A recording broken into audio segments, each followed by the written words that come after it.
여러분, 우리 내면에요, 어떤 소용돌이가 이렇게 휘말리듯 어디에도 빠져나갈 수 없는 지옥 같은 현실에 갇혀버린 것 같은 느낌에 사로잡힐 때가 있는 것 같아요. 모든 것이 버겁게 느껴지고 감당할 수 없는 삶의 무게가 나를 짓눌러버리고 우리의 마음은 답답해질 때가 있죠. 하루하루가 마치 끝이 없는 터널처럼 느껴질 때가 혹시 있으셨어요?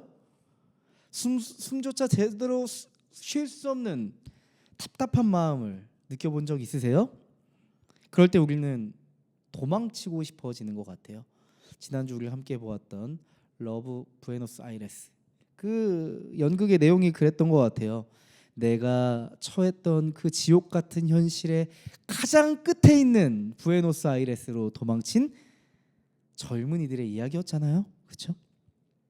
끝도 없이 이어지는 인생의 고통과 혼란 속에서 우리는 현생에서 벗어나고 싶은 마음의 충동이 일어나기도 하죠. 더는 버틸 수 없어. 여기서 끝내야 돼. 여기서 벗어나야 돼. 라는 생각이 끊이지 않고 내 마음에 또하기를 틀죠. 아무리 발버둥 쳐도 벗어날 수 없는 현실 때문에 죽을 것 같은 그런 생각이 들 때도 있죠. 이 상황을 계속 견디다 보면 결국 내 자신이 속절없이 무너져 버릴 것 같은 그런 두려움이 엄습해 오기도 하는 것 같아요. 하지만 그런 마음에 또 다른 마음이 우리를 붙잡죠. 유나, 도망가서는 안 돼. 버텨야 돼. 견뎌야 돼. 이런 내면의 소리가 또한 우리를 강하게 붙잡죠. 책임감이 우리를 붙잡고 있는 거죠. 도망치고 싶은 마음과 도망쳐선 안 된다는 그 책임감이 우리 마음에서 한판 붙는 거죠. 마치 끝나지 않는 전쟁처럼 이 두 가지 감정이 우리를 괴롭히고 그 사이에서 우리는 아무것도 할 수 없는 무력감을 느끼게 됩니다. 현실이 지옥처럼 느껴지고 그 지옥 같은 현실을 피하고 싶은 마음이 굴뚝 같은데 도무지 여기서 어떻게 해야 될지 모르는 전혀 알 수 없는 암담함까지 찾아오죠. 이러지도 못하고 저러지도 못하고 도망치고 싶지만 도망치지 못하는 현실 속에 또 암담함을 느낀다는 거예요. 여러분, 이런 순간은 모두에게 한 번쯤은 찾아올 것 같습니다. 한 번이 아니라 두 번도 찾아오고 세 번도 찾아오고 수없이 찾아오는 순간 아닌가 싶어요. 한계를 느끼는 인간관계를 손절해버리고 도망쳐버리고 싶다는 생각이 들 때도 있었고, 억압적이고 착취적인 직장에서 여기선 탈출해야만 해 라고 생각이 들 때도 있고요. 때로는 나의 많은 것들을 쏟아부었지만 나에게 행복을 가져다 줄 수 없는 그곳에서 벗어나고 싶은 마음이 우리에게 있기도 했습니다. 이럴 때 우리는 나 스스로를 더욱 깊이 들여다볼 수밖에 없는 것 같아요. 정말 도망치는 것이 유일한 해결책일까? 아니면 이러한 혼란과 고통 속에서도 나는 버텨야만 하는 걸까? 이런 질문을 하면서 하나님 앞에서 답을 찾아가야겠죠. 그렇죠? 여러분, 이러한 답답한 현실에 놓여 있다면 여러분 거기서 소망을 찾고 계십니까? 오늘은요, 도망치고 싶은 이들에게 주시는 하나님의 메시지입니다.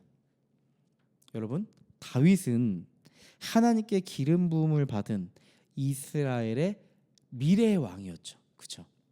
지금 사울이 왕으로 서 있지만 하나님은 이스라엘의 왕으로 다윗을 선택하셨으니까요. 하지만 현실은 어때요? 다윗은 도망자 신세였어요. 하나님의 선택을 받은 자임에도 불구하고 그는 도망자의 삶을 살아가야만 했어요.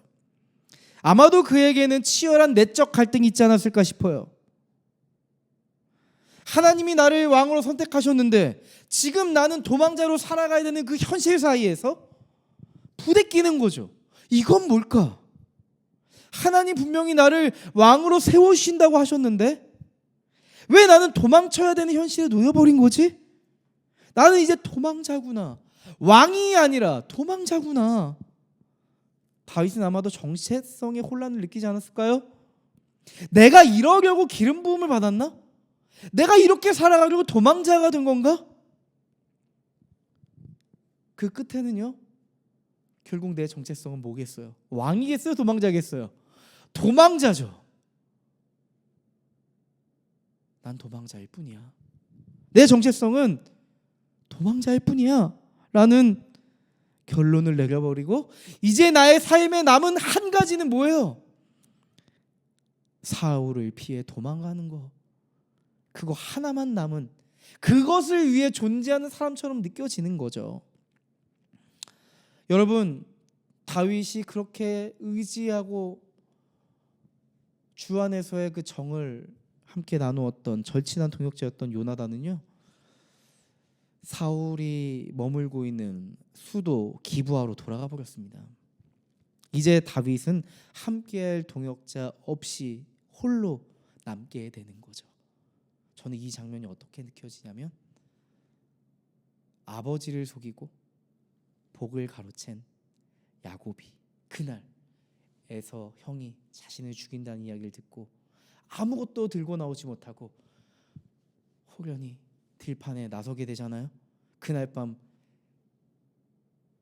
야곱은 돌베개를 베고 늑대의 울음소리를 듣고 내가 오늘 저녁에 여기서 죽을지 모른다는 막막함을 가지고 거기서 하룻밤을 보내주고 거기서 어떻게 돼요? 하나님을 만나잖아요. 그렇죠? 다윗도 얼마나 쓸쓸하고 막막했을까 싶어요. 여러분, 다윗이 도망자가 된 다음에 처음 찾아간 곳이 어딘지 너무 궁금하지 않아요? 오늘 말씀은 어디에 찾아갔는지 그것으로부터 그 말씀이 시작되거든요. 사무엘상 21장 1절 말씀입니다. 우리 다 같이 한번 읽어볼까요? 시작. 다윗은 노브로 가서 제사장 아히멜렉에게 이르렀다. 여기까지. 다윗은 노브로 가서 제사장 아히멜렉에게 이르렀다 말씀하고 있어요. 다윗이 어디로 갔다고요? 놈이 아니고요. 노비라는 지역으로 갔대요. 여러분, 노비라는 지역을 우리가 좀 알 필요가 있을 것 같아요. 노비라는 지역은요, 이스라엘 종교의 중심지입니다. 놉은요, 실로라는 지역이 쇠퇴한 이후에 이스라엘의 새로운 종교적 중심지가 되었어요. 그런데 이 놉이라는 지역은요, 사울이 머물고 있는 수도 기브아로부터 남동쪽으로 4km밖에 떨어져 있지 않아요. 그런데 왜 다윗은 놉으로 갔을까? 막 이런 생각이 들지 않아요? 될 수 있으면 멀리 가야 되잖아요. 사울이 찾을 수 없는 그곳으로 가야 되는데 놉으로 갔단 말이죠. 참 의아해요. 그리고 또 한 가지 의아한 부분이 있어요. 그 놉에는 누가 있었대요? 제사장 아히멜렉이라는 사람이 있었다는 거예요. 대제사장 아히멜렉. 그런데 여러분, 아히멜렉이 누군지 아세요? 아히멜렉은 엘리의 아들 비느하스의 손자였거든요. 기분이 별로 안 좋죠. 자, 들어봐요. 사울이 머물고 있는 기브아로부터 4km밖에 떨어져 있지 않는 곳입니다. 또한 엘리의 손자 아히멜렉이 거기서 대제사장으로 있습니다. 의아해요. 가야 할 이유가 없어요. 왜요?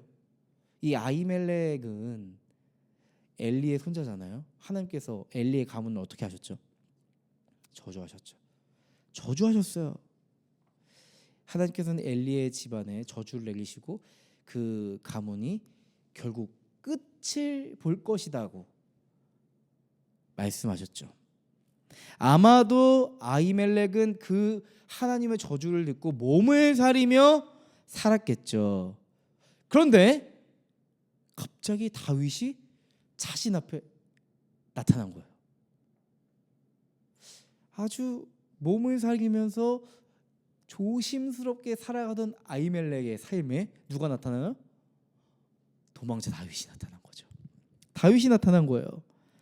사울이 다윗을 죽이려고 한다는 이 소문은요, 이미 수도 기브아에 퍼졌을 뿐만 아니라 이스라엘 전역에 퍼졌을 거예요. 아히멜렉 역시 그 소문을 듣지 않겠어요? 그렇죠? 다윗이 홀로 아히멜렉 앞에 섰을 때 아히멜렉이 다윗을 보면 어떤 생각이 들었을까요? 두렵지 않았을까요?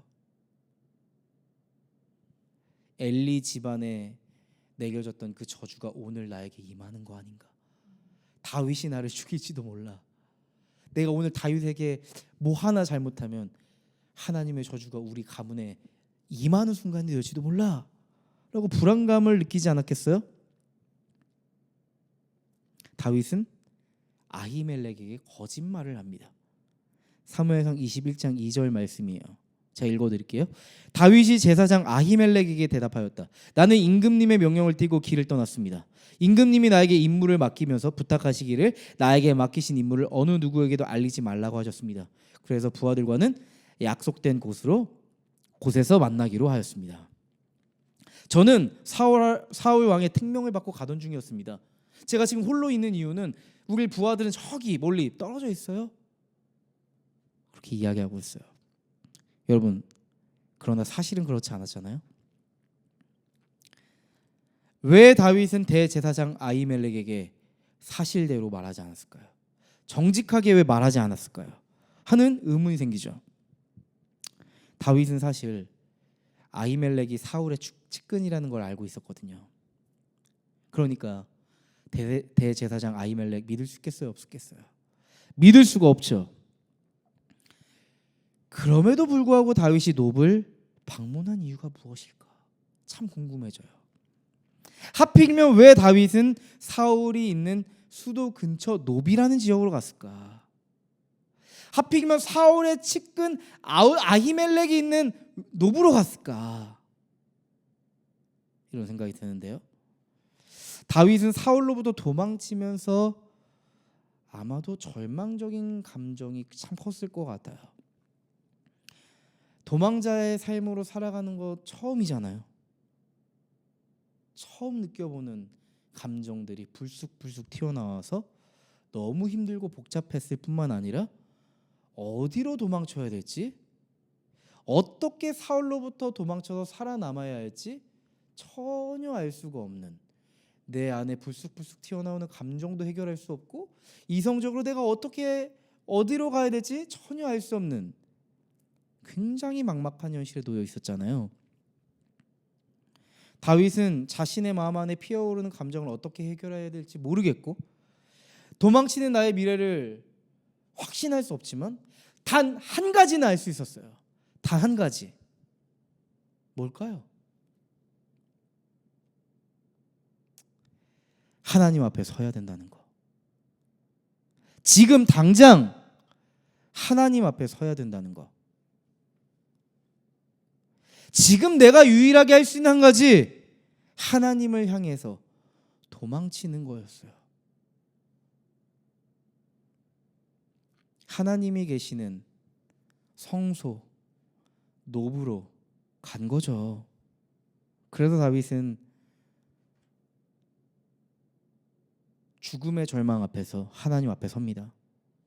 하나님 앞에서 자신의 내면을 정비하고 지금 절망적인 자신의 삶에 담아야 할 하나님의 뜻을 구하기 위해 지금 높에 와 있는 거예요. 위험을 무릅쓰고 말이죠. 왜 그랬을까요? 저는 다윗의 마음이 너무 느껴지더라고요. 그래야만 갈 수 있으니까요. 그래야만 죽지 않고 살아서 하나님이 나에게 부으신 기름 부으심의 때를 기다리며 살아갈 수 있으니까요. 여러분, 우리도 도망치고 싶은 순간이 있잖아요. 혹시 지금 도망치고 싶은 순간에 있는 분들 계실까요? 내 삶의 위협 속에서 더 이상 버티기가 어려울 것 같아, 도망치는 게 답인 것 같아 하는 생각을 가지신 분 계실까요?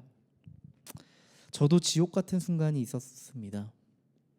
사역을 시작하고 5년 정도 되었을 때였어요. 담임 목사님은 제가 하는 사역을 마음에 들어하지 않았습니다. 화가 나시면 인격을 모독하기도 하셨죠. 그리고 꼭 그 끝에는 이런 말씀하셨어요. 마음에 안 들면 나가세요 라고 얘기를 항상 하셨어요. 물론 저에게만 그랬던 건 아니었어요. 많은 교육자분들에게 그런 이야기를 하셨죠. 그래서 더 마음이 복잡하고 힘들었어요. 교회란 뭘까? 동역이란 뭘까? 사역이란 뭘까? 진짜 교회 사역이 이런 걸까? 이렇게 내가 하나님을 위해서 일하는 걸까? 이러다 내 삶이 망가지지 않을까? 막 이런 복잡하고 해결되지 않는 감정들로 하루하루를 살아내고 있었어요. 나에게 맡겨진 부서를 소신 있게 잘하면 되는데 부서 사역도 힘들었어요. 사실 목회자에 대한 상처가 있는 교사분들이 참 많았는데 그 아픔이 때로는 저에게 날카로움으로 이렇게 딱 다가오는 거예요. 교육자에 대한 상처는 저에게 이렇게 돌아오더라고요.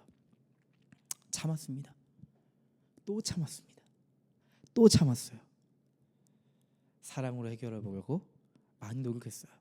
하지만 결과적으로 잘 안 되더라고요. 잘 되면 참 좋은데 잘 되지 않더라고요. 화평하게, 평화롭게, 행복하게 잘 가고 싶은데 분위기를 바꿀 수 없겠구나. 그게 나의 한계구나 생각까지 들었어요. 우리 아내 그때를 떠올리면 이렇게 얘기해서 오빠는 그때 제일 힘들어 보였다는 거예요. 어느 날 오후 예배를 드리려고 자리에 앉아 있었어요. 교역자분들은 그 맨 뒷자리에 쭉 닿는데요.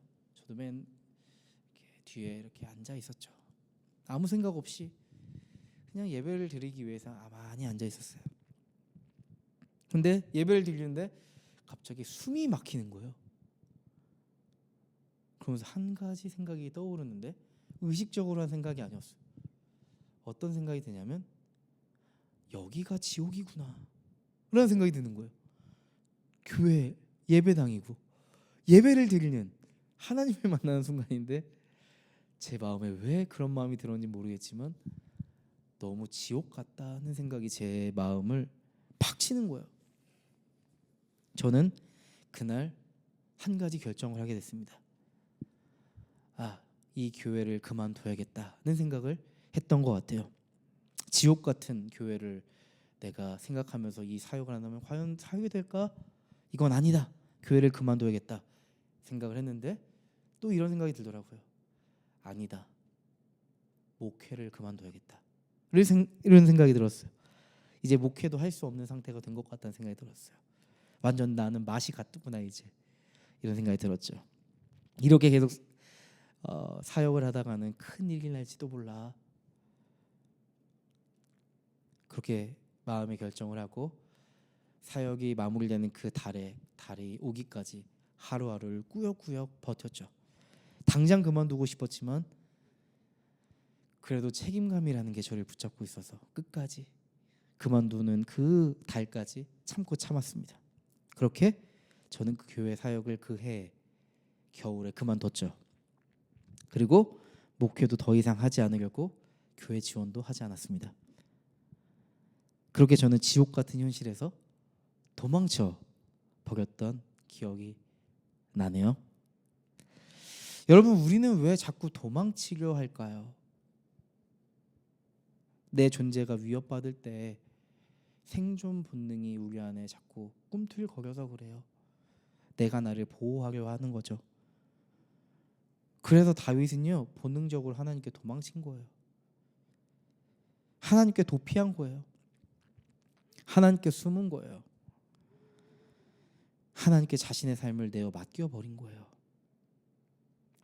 여러분, 삶의 위기의 순간, 도망쳐야만 할 것 같은 그 순간에 여러분 우리 내면에서 일어나는 일들을 잘 한번 살펴보세요. 내가 어떤 것을 지금 선택하고 있고 어떤 생각에 사로잡혀 있고 내가 그리고 어떤 행동을 하고 있는지에 대해서 여러분 주목해서 한번 보세요. 그때 우리의 민낯이 나옵니다. 내가 그동안 내 인생에 어디에 토대를 두고 살아갔는지 그때 보이기 시작합니다. 만약 내 삶이 하나님의 그 토대 위에 세워져 있었다면 우리는 어디로 도망칠까요? 본능적으로 하나님께 도망칠 겁니다. 우리의 토대, 파운데이션이니까요. 하지만 우리의 삶이 하나님의 토대 위에 세워져 있지 않았다면 우리는 내가 지금 있는 현실로부터 가장 멀다고 느끼는 그곳으로 가게 될 겁니다. 내가 아주 도덕적으로 살아가고 있다면 나는 내 삶을 망가뜨릴 만큼 일탈하고 싶어질 겁니다. 지난주 봤던 연극처럼 내가 있는 지역으로부터 극적으로 멀리 있는 부에노스아이레스로 도망치고 싶을지 모르겠어요. 내가 지금 너무나도 열심히 신앙생활했다면 하나님이 없는 그곳으로 도망치고 싶을지 모르죠. 그렇게 도망치면서 우리는요, 하나님과 점점 멀어지는 현실을 발견하게 될 겁니다. 내가 도망쳐야 되는 현실로부터 도망쳤는데 이상하게 하나님과도 함께 멀어지고 있는 거예요. 삶의 위협으로부터 도망치는 동시에 하나님을 찾지 않고 하나님과 멀어지고 있는 거죠. 여러분 혹시 김동호 목사님 아세요? 김동호 목사님 처음 들어보세요? 굉장히 유명한 목사님이세요. 여러분이 잘 모르셔서 그렇지만 유튜브에서 그 묵상하는 채널이 있는데 30만이 넘으세요. 네, 유튜브 때문에 유명해진 목사님은 아니고요. 이렇게 목회를 굉장히 혁신적으로 하시고 개혁적으로 하시고 그 목회를 하다가 본인 스스로 목회를 그만두시고 교회를 나눴어요. 이렇게 가는 게 답이 아니다. 한 교회가 커지는 게 옳지 않다. 교회를 아예 그러니까 분리 개척을 한 게 아니고 교회 자체를 쪼개버린 거죠. 제가 알기로 4개인가 이렇게 해서 쪼개서 교회를 하고 본인은 은퇴를 하시고 그리고 제가 알기로는 65세에 암이 발견돼서 굉장히 인생의 위기를 겪으신 굉장히 다이나믹한 삶을 사셨던 목사님인데요. 그 목사님의 이야기를 이번 주에 우연히 제가 듣게 됐어요. 한참 이제 목회를 하는 이제 40대에서 50대 사이에 목회적 위기가 찾아왔대요. 너무 스트레스가 심해서 이제 실명 위기까지 올 정도로 너무 이 고압적인 스트레스에 시달렸다고 하시더라고요. 지옥 같았대요. 설교를 도저히 준비할 수 없는 상태에 이르렀다고 하시더라고요.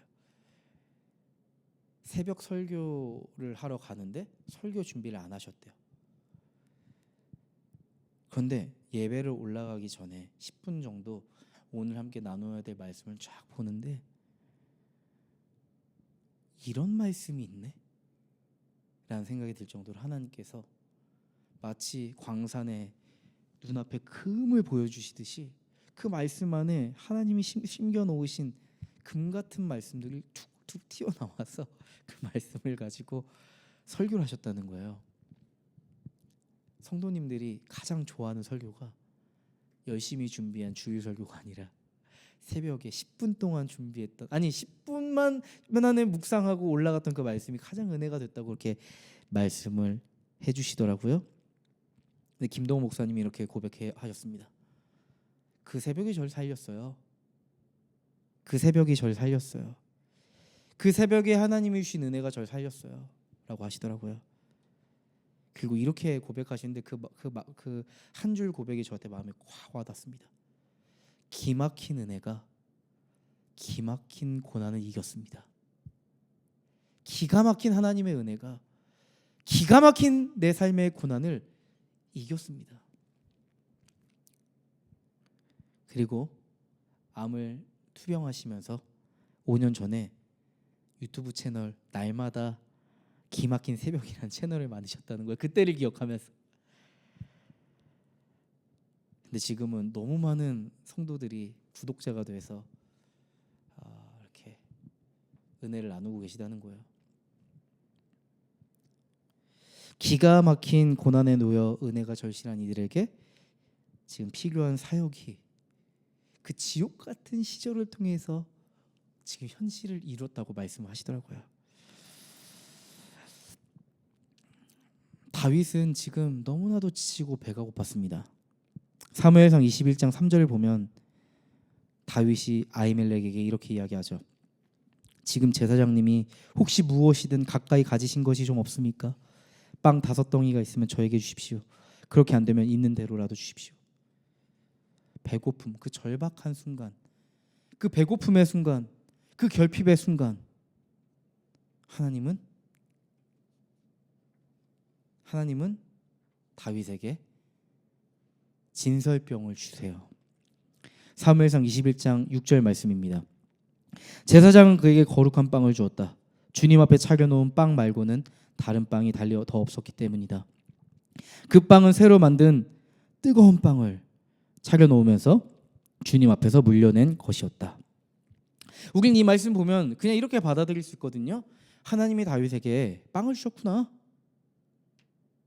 이렇게 받아들일 수 있는데, 평범한 사건을 여길 수 있는데요, 사실 이 사건은요 하나님이 다윗 때문에 굉장한 인식의 장벽을 뛰어넘으신 일이에요. 왠지 아세요? 이 진설병이라는 건 하나님의 제사의 일부거든요. 하나님께 드린 음식이에요. 이 제사는 율법에 따르면 누구만 먹을 수 있냐면 하나님께서 먼저 취하시고 이 진설병은 제사장들이 먹게 되어 있습니다. 근데 다윗이 제사장이에요? 아니죠. 다윗은 제사장이 아니기 때문에 그 진설병을 먹을 수가 없어요. 율법에 따라서. 참 놀라운 일이죠. 하나님은 자신이 정해놓으신 율법을 저항해서 그 진설병을 다윗에게 주신 거예요. 참 의아하고 놀라운 일이죠. 근데 저는 이런 질문이 생기더라고요. 하나님, 왜 다윗이 하나님 앞에서 거짓말을 하고 제사장만 먹을 수 있는 그 진설병을 먹었는데 하나님 왜 문제를 삼지 않으세요? 다윗은 그 진설병을 먹기 위해서 거짓말을 했잖아요. 진설병은 제사장만 먹을 수 있는 거잖아요. 라는 그런 질문이 생기더라고요. 맞아요. 율법의 틀 안에서 보면 논쟁이 충분히 있을 만한 일이었거든요. 그런데 하나님은 지금 다윗의 도덕성을 따지지 않으세요. 여러분, 예수님의 시절을 한번 떠올려 봅시다. 예수님과 제자들이 안식일에 뭘 먹어요? 길을 가다가 너무 배가 고파요. 맞아요. 밀 이삭을 까서 먹었단 말이에요. 근데 그 모습을 본 유대 사회에 있던 사람들이 뭐라고 했어요? 야! 안식일에 밀 이삭 먹어도 되니? 야, 그건 율법에 어긋나는 일인 거 몰라? 너희는 잘못되었어. 문제가 있어. 아무리 배가 고파도 그렇지. 그 진설병을 먹어도 되니? 논쟁이 있는 거죠. 이 순간 하나님도 다윗에게 아무리 절박해도 질서를 지키셔야죠. 야, 이렇게 선을 넘어서 되겠니? 선은 지키고 하자. 다윗아, 말씀하시지 않았단 말이죠.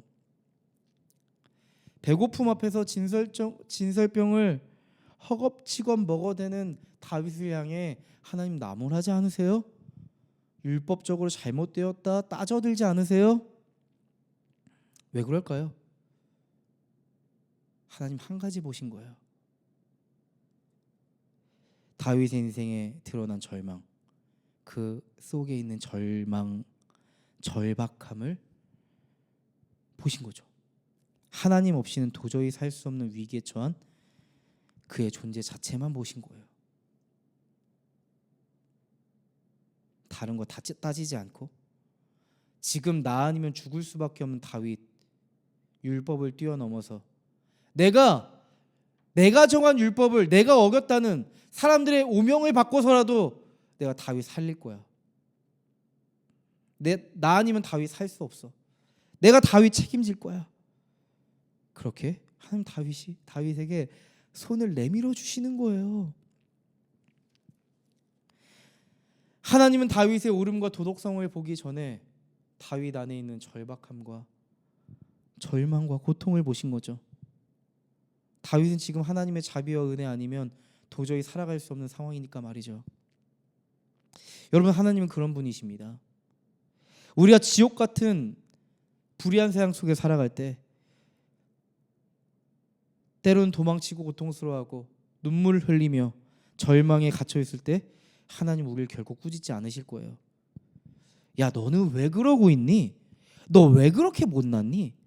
야, 신앙은 둬서 뭐하니? 이럴 때 써야지. 야, 네 신앙은 아무 쓰잘데기가 없구나. 결코 그렇게 말씀하시지 않을 거예요. 하나님은 우리를 향해 차오른 눈물을 뒤로하고 먼저 우리에게 달려 나와서 우리를 끌어 안아주실 겁니다. 왜일까요? 하나님 우리의 아버지 되기 때문이시죠. 하나님은 우리의 아버지가 되시기 때문이죠. 여러분, 하나님이 다윗에게 진설병을 준 것은 단순한 배고픔의 해결이 아니었어요. 아주 깊은 상징적 의미가 담겨 있어요. 성소에 보관된 12덩이의 진설병은요, 일주일에 한 번씩 새 것으로 체인지합니다. 그 오래된 빵은 제사장들만 먹을 수가 있었어요. 거룩한 빵이죠. 이 빵의 의미는요, 하나님과 하나님의 백성 사이에 거룩한 교제를 의미했어요. 마치 이 장면이 이런 거예요. 마치 예수님께서 배고픔에 시달리고 있는 베세다 평원에 있는 수많은 사람들에게 오병이어를 나누시죠. 십자가를 앞두고 제자들을 불러다가 뭘 하세요? 성찬식을 하시며 자신의 살을 떡이라 하시며 주시죠. 진설병은 하나님의 백성인 다윗과 풍성한 교제를 나누시는 하나님의 그 상징적 의미를 담고 있어요. 아주 쉽게 이야기한다면 하나님께서 진설병을 떼어주시면서 이런 말씀하시는 거죠. 이게 내 몸이다. 여러분, 그때 우리 성찬식 할 때 굉장히 감격스러웠잖아요. 그 떡을 먹음으로 세상을 살아갈 힘을 주시는 하나님의 묵상하게 됐잖아요. 그렇죠? 다윗은 그 진설병을 먹으며 어떤 생각을 했을 거야? 어떤 생각을 했을까요? 마치 성찬을 하듯 하나님이 나와 함께 계신다. 하나님이 내 삶을 책임지실 거야. 내가 너를 먹이고 내가 너를 인도할 거야. 라고 한 하나님의 선명한 메시지를 듣지 않았을까요? 다윗, 너에겐 아무도 없지만 나는 너와 세상 끝날까지 함께 할 거야. 약속해주고 계시는 거예요. 그런데 놀랍게도 하나님은 지금을 살아가는 우리에게도 그렇게 약속을 하셨죠. 마태복음 마지막 말씀이 어떻게 되는지 아세요? 마태복음의 마지막 장 마지막 절의 말씀은 이런 말씀이에요. 볼지어다 내가 세상 끝날까지 너희와 항상 함께 있으리라. 그리고 하나님은요, 다윗에게 선물을 하나 주십니다. 그건 다름 아닌 다윗이 물리쳤던 골리앗의 칼이에요. 다윗은 무기를 챙겨 나올 겨를 없이 도망쳐 나왔잖아요. 하나님께서는 다윗에게 골리앗의 칼을 주십니다. 여러분, 한번 감정이입을 해보자고요. 여러분이 다윗인데 하나님께서 여러분에게 골리앗이 들었던 그 칼을 주셨다고 생각해 보세요. 어떤 마음이겠어요? 저는 그 날이 떠올랐을 것 같아요. 지금 도망쳐야 되는 현실에 완전 집중되어 있던 내 인생인데 갑자기 그 날이 떠오르는 거예요. 하나님이 나와 함께 해주셔서 그 강해 보이고 그 누구도 쓰러뜨릴 수 없을 것 같아 보였던 골리앗을 향해서 물맷돌을 던졌던 그날, 승리했던 그날이 떠올라서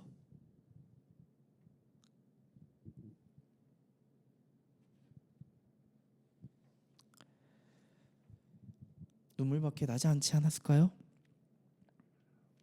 하나님이 나를 통해 이루셨던 그 승리를 묵상했을 것 같아요. 얼마나 위로가 됐을까요? 하나님, 골리앗의 칼 주셔서 감사합니다. 이 차원이 아니고 그 칼을 받아들며 나와 함께 하시며 승리하게 하실 그 주님의 일 바라보게 됐을 것 같아요. 도망자로 살아갈 걸 생각하면 막막했겠죠. 도망자의 삶 그 자체도 내가 감당할 수 없어서 도망가고 싶은데, 아니 도망자의 삶에서도 도망가고 싶었을 것 같아요. 현생을 포기하고 싶었을 것 같은 그 순간인데요, 하나님이 이렇게 말씀하시는 것만 같은 거예요.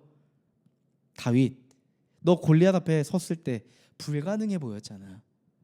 너 사실 반신반의했잖아.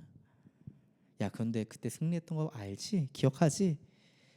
다윗, 지금 너의 앞에 놓인 상황도 불가능해 보이니? 내가 널 지켜줄 거야. 너에게 승리를 줄 거야. 지금 이 말도 안 되는 상황에서 내가 널 이기게 할 거야. 지금 하나님은 이 도망의 순간들을 통해서 다윗을 이스라엘의 왕으로 준비시키고 계신 거예요.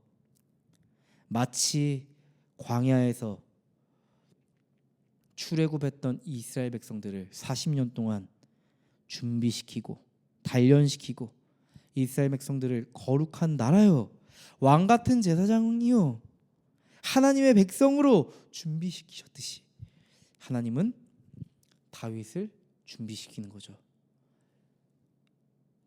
사울이 망가뜨려 놓은 이스라엘을 하나님 나라로 회복시키기 위해서 다윗을 준비시키고 계신 거예요. 전 김동호 목사님 말씀이 딱 떠오르더라고요. 기막힌 은혜가 기막힌 고난을 이기게 하고 있구나. 다윗은 노베에서 나왔습니다. 진설병 먹고 하나님께서 주신 골리앗의 칼을 들고 어디로 가는 줄 아세요? 또 이것도 너무 드라마틱해요. 어디로 가는 줄 아세요? 블레셋 가드 지역으로 갑니다. 가서는 안 되는 곳 아니에요? 이스라엘의 숙적 블레셋으로 간다니, 이거 말이 안 되잖아요. 사무엘상 21장 10절 말씀입니다. 다윗이 거기를 떠나 그날로 사울에게서 도망하여 가드왕 아기스에게로 갔다.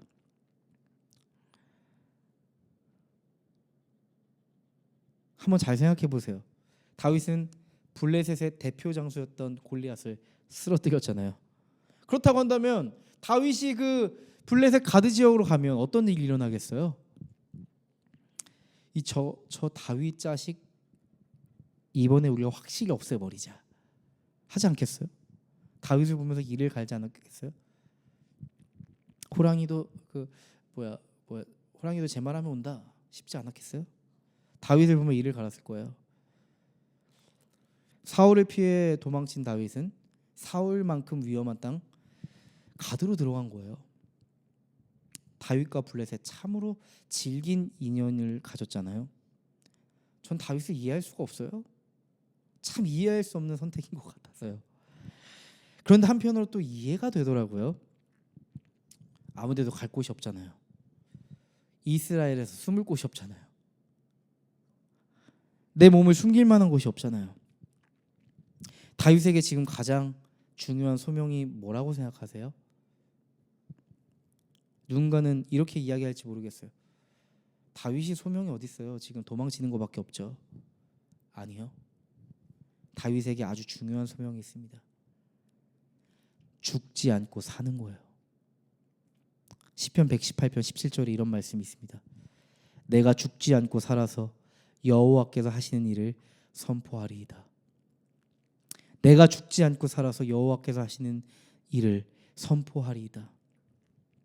김도연 씨가 작곡한 찬양 중에 이런 곡이 있어요. 그 샬롬 작곡하신 분, 샬롬 이거 작곡하신 분, 시편 118편 17절을 모티브로 만든 곡이거든요.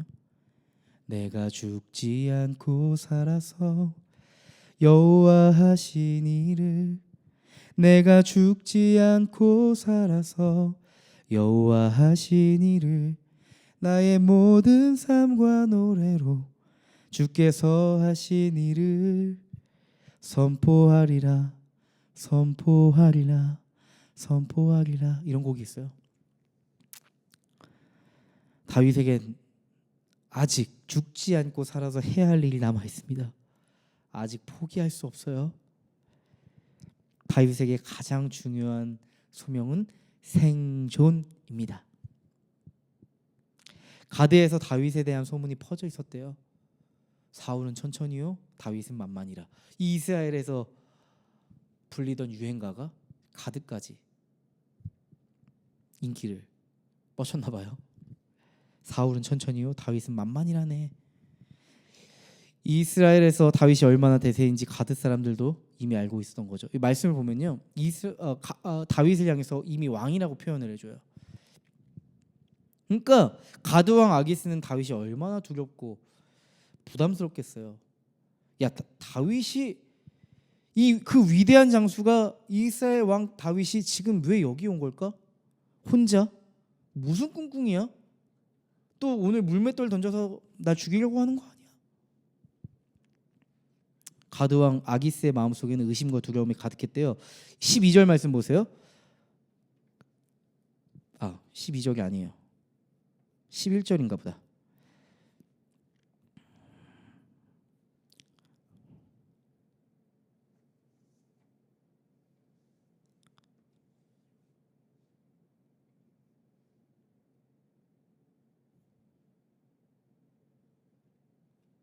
제가 착각했나 봐요.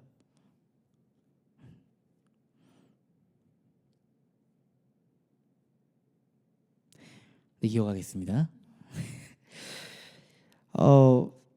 우리가 보아도 참 이상하죠. 가드 왕 아기스가 보기에는 얼마나 더 이상했을까요?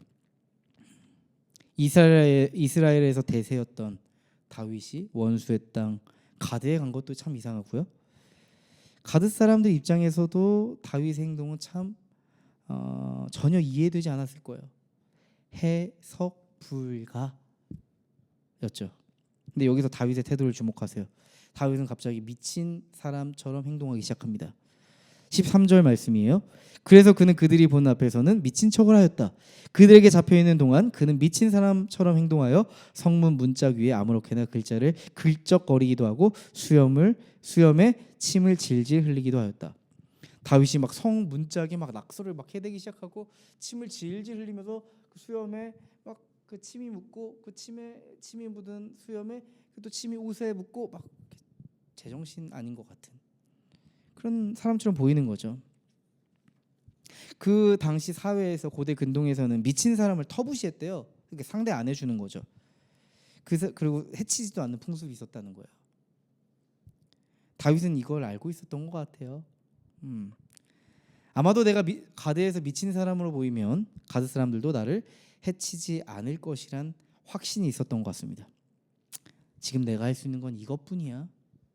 내가 나를 지킬 수 있는 방법은 미친 척하는 수밖에 없다. 전혀 미치지 않은 다윗은 미친 사람처럼 살아가는 길을 선택했습니다. 그것이 자기를 지킬 수 있는 유일한 길이라고 생각했기 때문이죠. 한 번도 해보지 않았던 미친 사람 연기를 하기로 결정한 거죠.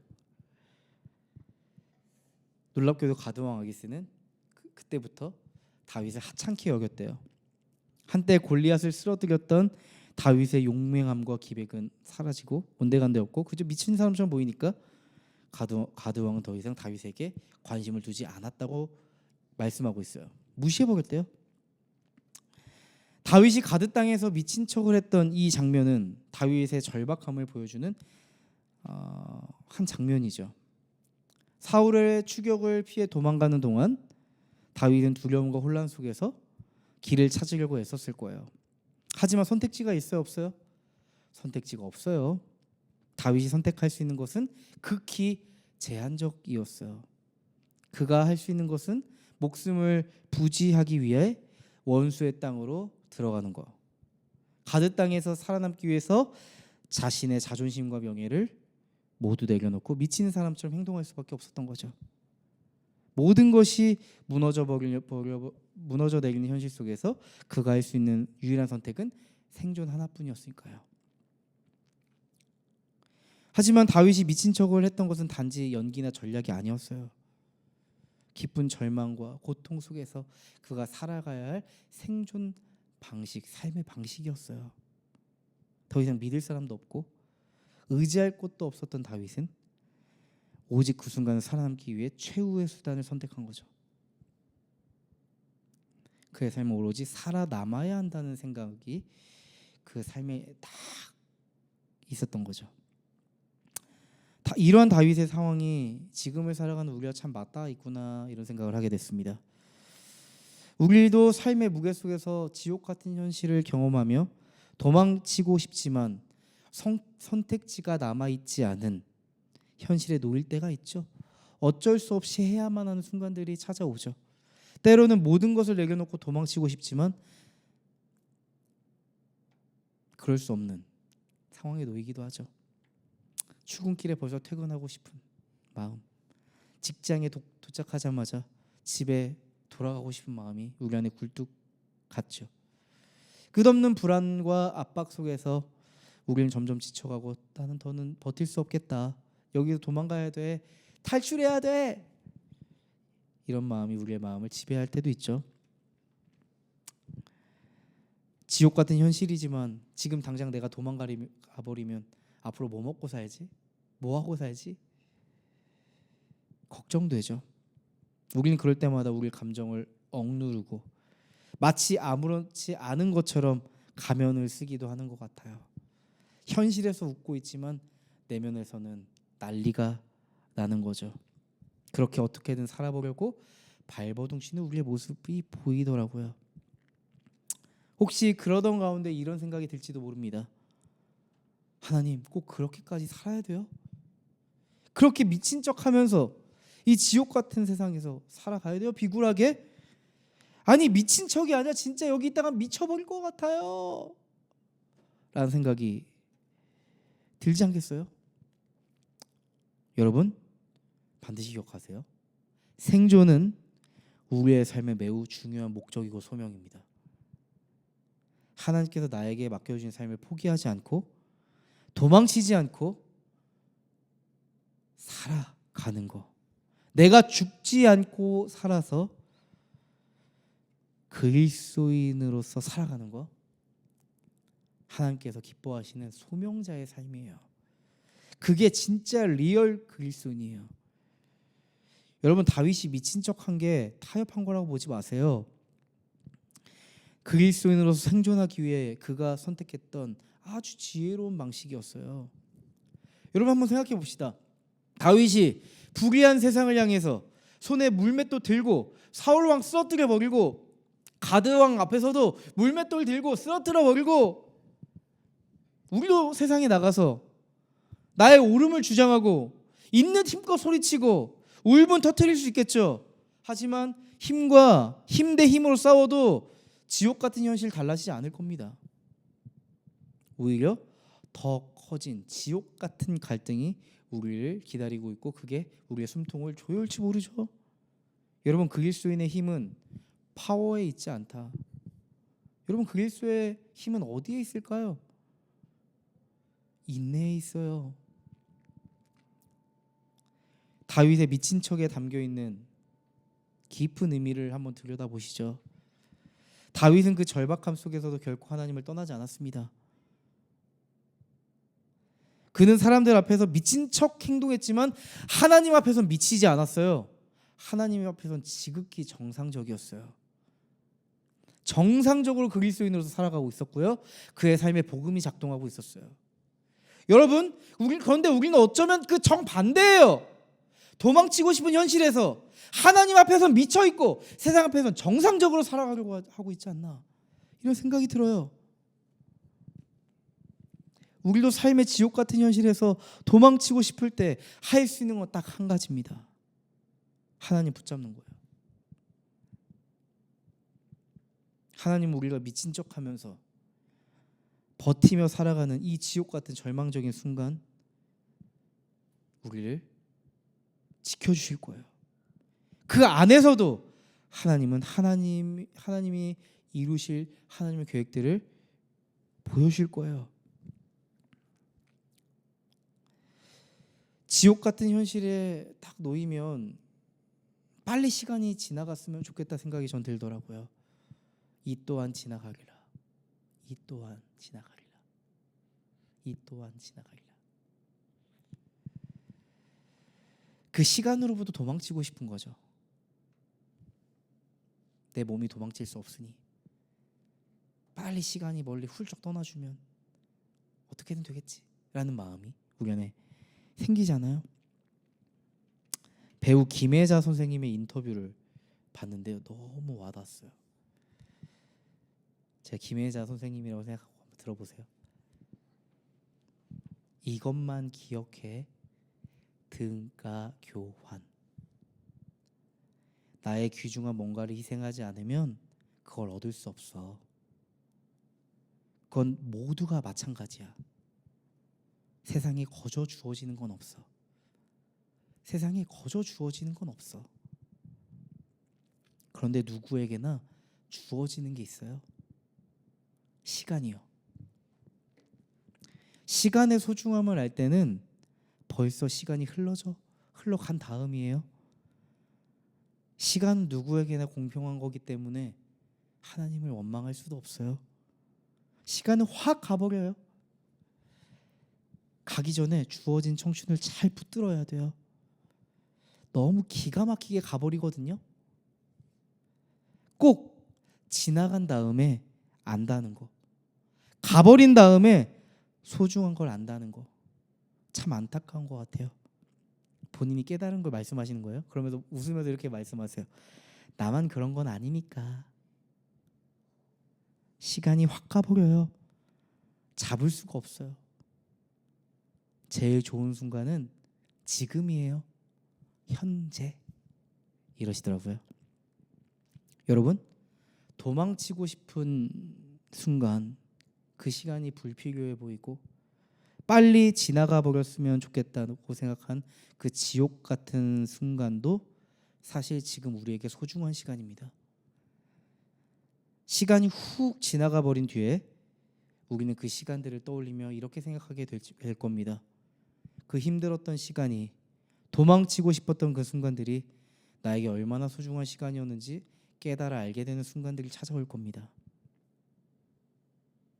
지금은 그 시간이 얼마나 소중한지에 대해서 깨닫지 못할 수 있겠죠. 나중에는 분명히 알게 될 겁니다. 저도 김혜자 선생님처럼 여러분에게 말씀드리고 싶더라고요. 여러분, 제일 좋은 순간은 지금이에요. 현재. 혹시 지옥 같고 도망치고 싶은 현실에 놓여 계세요? 하나님께서 함께 하셔서 극복하게 해주실 겁니다. 감당할 수 있는 힘을 주실 거예요. 고린도전서 10장 13절에 이런 말씀이 있더라고요. 잘 들어보세요. 힘들 때마다 그 말씀 한번 읽어보시면 좋을 것 같네요. 제가 읽어드릴게요. 여러분은 사람이 흔히 겪는 시련밖에 다른 시련을 당한 적이 없습니다. 하나님은 신실하십니다. 여러분이 감당할 수 있는 능력 이상으로 시련을 겪는 것을 하나님은 허락하지 않으십니다. 하나님께서는 시련과 함께 그것을 벗어날 길도 마련해 주셔서 여러분이 그 시련을 견뎌낼 수 있게 해주십니다. 감당할 시험을 주신다. 우리가 감당할 수 없는 시험은 주시지 않는다. 우리의 능력 밖에 있는 시험을 결코 주시지 않는다고 말씀하시고요. 그리고 우리에게 감당할 능력을 주신다고 말씀하고 계시죠. 욥기 23장 10절엔 이런 말씀이 있어요. 내가 가는 길을 그가 아시나니 그가 나를 단련시킨 후에는 내가 순금같이 되어 나오리라. 나중에 돌아보면 힘들었던, 도망치고 싶었던 그 순간이 내 인생에 하나님과 함께했던 가장 아름다운 순간이었다는 걸 알게 되실걸요. 우리 어머니도 이렇게 말씀하시더라고요. 어머니가 우리 가족이 가장 힘들었을 때, 그때만큼 내가 하나님을 굳게 붙잡았던 때는 없었던 것 같아. 그때 하나님 없으면 정말 죽을 것 같았거든. 지금은 아무리 노력해도 그때처럼 되지 않아. 그때가 아직도 내 삶의 기억에 남아. 이런 말씀을 하셨던 게 기억이 나네요. 하나님께서는 지금의 시간을 통해서 우리를 연단시킬 겁니다. 단련시킬 겁니다. 준비시킬 겁니다. 도망자의 삶을 통해서 다윗을 이스라엘 왕으로 준비시키셨던 것처럼 우리도 하나님 나라를 세워갈 하나님의 존재로 우리를 준비시키실 거예요. 하나님, 왜 우리는 항상 무언가에 쫓기듯 살아가야 되는 겁니까? 하나님, 이런 지옥 같은 세상에서 언제까지 도망치듯 살아야 되는 겁니까? 너무 힘들어요. 이렇게 우리가 하나님 앞에 질문한다면 예수님이 이렇게 답변하실 겁니다. 딸아, 아들아, 많이 힘들지? 나도 끊임없이 쫓기는 삶을 살았어. 나도 도망쳐야 되는 순간이 너무나도 많았어. 나도 너처럼 그 순간마다 너무 힘들었어. 하지만 나는 죽지 않고 살아서 해야 할 일들이 있었어. 그래서 너희를 위해 죽기 위해 나는 살기로 결정했어. 고단한 지금을 살아내기로 결정했어. 예수님이 3년 동안 이 땅에 오셔서 한 일입니다. 아무도 돌보지 않는 이들을 회복시키기 위해서 발벗고 나서셨을 때 사람들은 예수님을 향해서 오히려 손가락질했고요. 예수님을 쫓았습니다. 쫓아내버렸어요. 유대 사회를 떠날 수밖에 없었습니다. 예수님께서는 십자가의 길을 가면 갈수록 유대인들이 예수님을 죽이려 들었기 때문에 예수님은 도망치실 수밖에 없었어요. 근데 놀랍게도 예수님 힘으로 맞서지 않으셨네요. 그저 쫓기고 그저 도망가셨어요. 다윗처럼. 왜일까요? 그 이유는 딱 하나밖에 없어요. 지옥 같은 세상에서 쫓기며 도망치는 우리의 인생을 구원하기 위해서 그분도 우리처럼 쫓기고 도망가셨던 거예요. 예수님은 우리를 위해 십자가의 길을 걸으셨고요. 우리가 자유를 누릴 수 있도록 십자가에서 죽기로 결정하신 거죠. 여러분, 이것은 우리에게 아주 중요한 삶의 의미를 부여해 줍니다. 우리가 겪는 이 도망치는 현실 속에서도 주님은 여전히 우리와 함께 계시다는 거예요. 우리가 느끼는 감정을 모두 아신다는 거예요. 우리가 걸어갈 수 있는 힘을 주님께서 주신다는 것이죠. 여러분, 고난이 유익이 됩니다. 다윗은 그것을 배웠습니다. 그리고 우리도 지금 그것을 배우고 있습니다. 여러분, 배움에 대해서 한번 떠올려 보세요. 배울 땐 힘들어요. 처음 들어보는 내용, 시험 준비 다 힘들어요. 근데 배우고 나면 거뜬해져요. 내 것이 돼요. 살아갈 수 있는 힘이 돼요. 누군가를 도와줄 수도 있게 돼요. 배움은 당시에 힘들지만은 우리에겐 능력이 됩니다. 고난도 배움이에요. 그 고난을 통해서 그게 무의미한 것처럼 보이지만 그 고난은 우리의 삶에 심겨져서 우리의 존재를 만들고 누군가를 도와줄 수 있는 힘을 만들어주는 거죠. 여러분, 지옥 같은 세상에서 포기하지 않고 살아가야 할 이유가 여기 있습니다. 예수님께서 우리와 함께 하시기 때문에 우리는 그 길을 걸을 수 있는 거예요.